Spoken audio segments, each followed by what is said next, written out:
Hi, my name is Stephen Willett. I'm new to this format, so please bear with me. I'm a conservative, but not always. For example, I was a Democrat in the 1990s. I voted for Bill Clinton when I started educating myself in the late 1990s. That's when I voted for George W. Bush. When President Trump was elected, I seen the way liberal media was treating this president. To name a few, CNN and MSNBC. My format today is about politics and specifically about President Trump and liberal ran cities in the United States. Under President Trump, I would like to start with a few accomplishments by President Trump, and by the way, during his campaign, he promised to achieve. You won't hear this on 90% of news outlets.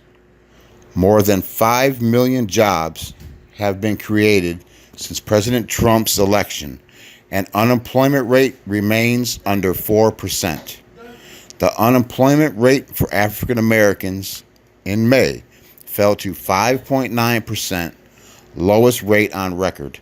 Asian and Hispanic Americans' unemployment rate record low this year. 7.5 unfilled jobs under Trump. Since the election, 4.6 million Americans have been lifted off food stamps. Let me make this very clear. That means under President Trump's policies, families and individuals found work and housing and are now beginning to prosper. I have just a few more examples. Trump delivered on his promise to bring back American manufacturing. And finally, my last point. To be clear, manufacturing added 284,000 jobs in 2018 in 1 year since 1997.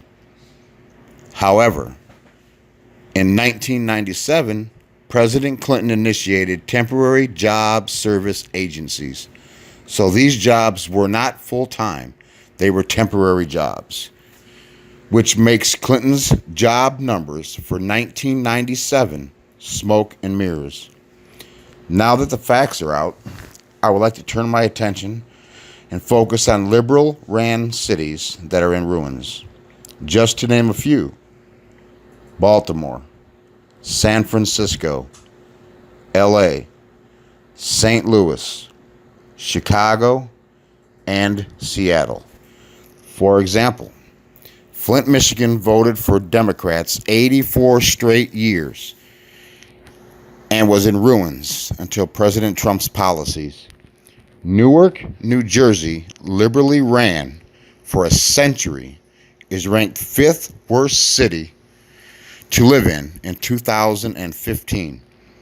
Detroit, of course, was ranked the worst city liberal ran.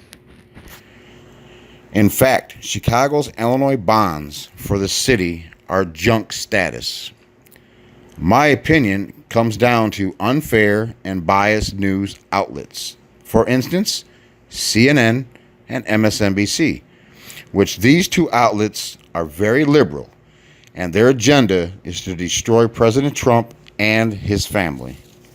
In closing, I would just like to say all Americans need to come together regardless of race and stand with and behind this President of the United States. Until next week, thank you for listening. Good night. God bless you, and God bless the United States of America.